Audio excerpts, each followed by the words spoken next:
Okay, next up we have something referred to as a Vigenère table, and this is a multi-alphabet substitution cipher. All right, so basically a polyalphabetic substitution cipher.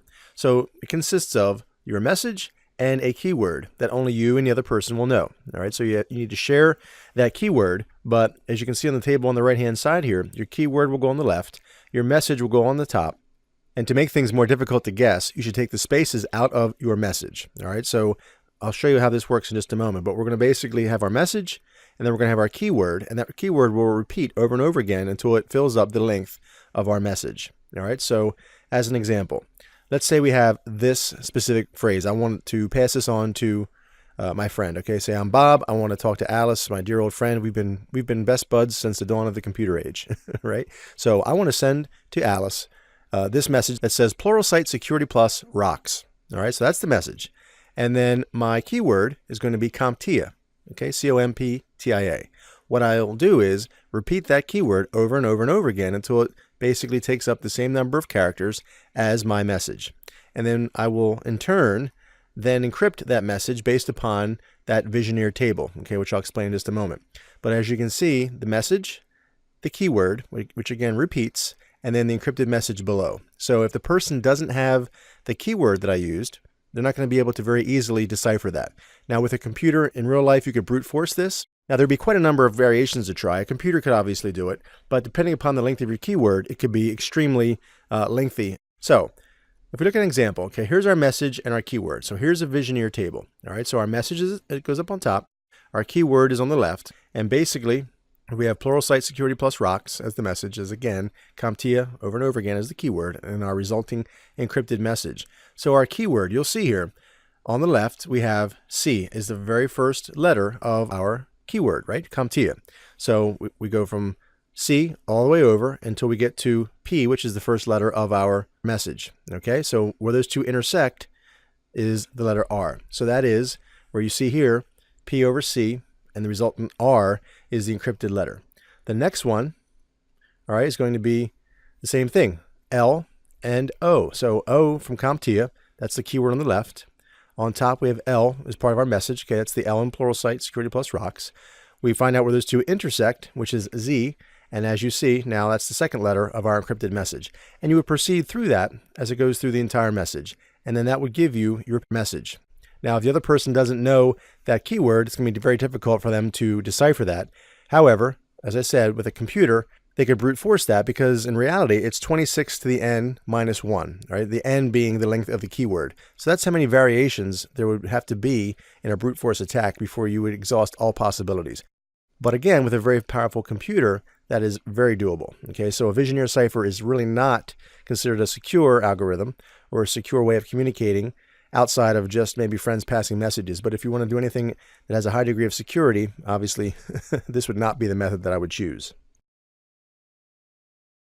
Okay, next, let's talk about the differences between symmetric and asymmetric encryption. So symmetric encryption uses the same key, okay, it's symmetric on both sides. It's going to use that same key to both encrypt and decrypt a piece of data. Okay, so symmetric keys, as you might guess, are very fast. All right, so here we have a secret key that's used on both the encryption and the decryption side of the equation here. So same key used for both. So if I have hello students as my plain text, it goes through my encryption algorithm, secret keys applied, generates some ciphertext. That ciphertext is sent to the recipient. They use that same key, all right, the same secret key, to decrypt and revert that encrypted or that ciphertext back into plain text. Okay, so as I mentioned, same key is used for both encryption and decryption, all right, often referred to as a shared key or a secret key encryption. All right, so as far as concerns go, key management is really the biggest concern because both parties must know the secret key. It's also very difficult to prove identity because if you think about it, multiple people could know that secret key. All right, if I need to communicate with multiple parties using this encryption platform or this encryption algorithm, and I'm using the same key, well, if I have that shared among 5 different people, then I don't necessarily know which one of the 5 sent that message because any one of those could have used that key. But conversely, if I want to communicate in an encrypted fashion with more than one person, and I don't want to use the same key for each communication session, then I have to manage multiple keys, okay? And again, that becomes unmanageable, especially at scale. And as I mentioned, symmetric is faster than asymmetric because it's a single key for both encryption and decryption. Now, strength is also affected by the length of the key and the number of iterations you have to go through in the algorithm. In other words, how hard does that algorithm have to work in order to process and encrypt that data? The shorter is obviously faster, but it's less secure. Asymmetric encryption, on the other hand, uses a two-key system, okay, a public key and a private key. So in that instance, I have basically two sides of the equation here, a sender and a recipient. The sender is going to encrypt that plain text with the recipient's public key. All right, so the sender has to have that recipient's public key ahead of time. So you'll share public keys amongst people that want to communicate. All right, so that public key is then used to encrypt that piece of data, the resultant ciphertext. The recipient then uses their private key to decrypt what was encrypted with the public key. It's a two-key system here that are mathematically linked. So the public key can encrypt something. The only thing that can decrypt that is the private key. All right, so that's where we get the two-key system from. All right, so two keys, one public, one private. Now, in that same situation, as I mentioned, key pair, one for encryption, the other for decryption. A public key, as the name implies, is made publicly available. So you can give that to anyone. They can then use that to encrypt data back to you.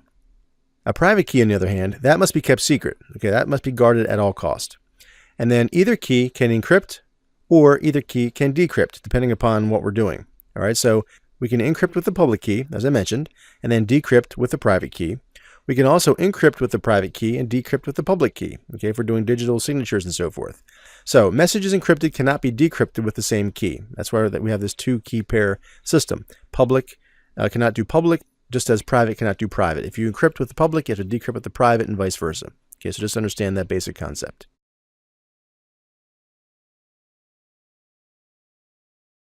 So non-repudiation is the assurance that the author of a message cannot later refute ownership, right? Because if they're the only one that has that private key, right? We have a public-private key.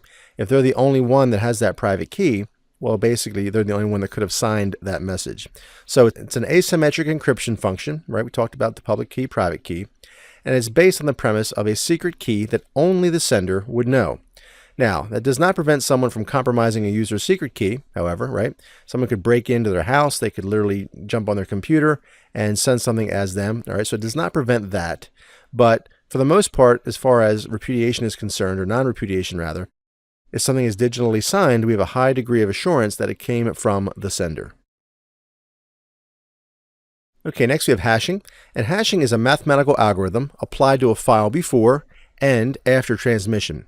All right, so that way it allows us to detect if anything's changed while in transmission. All right, we talked about this a little bit previously about the different types, MD5, SHA1, and SHA2, or SHA1, SHA2. We talked about a few examples, and I showed you an example of an MD5 hashing taking place with some of the command line tools. But just to refresh, here's an example of a SHA1 hash. All right, Pluralsight really is the best training on the planet, exclamation point. If we ran a SHA1 hash against that, that would be our result. However, if we change one character, right, we took the exclamation point off the end, you'll notice the hash value is completely different. So it allows us to send data. We hash it before we send it. The recipient will hash it as well, and we'll compare hash values.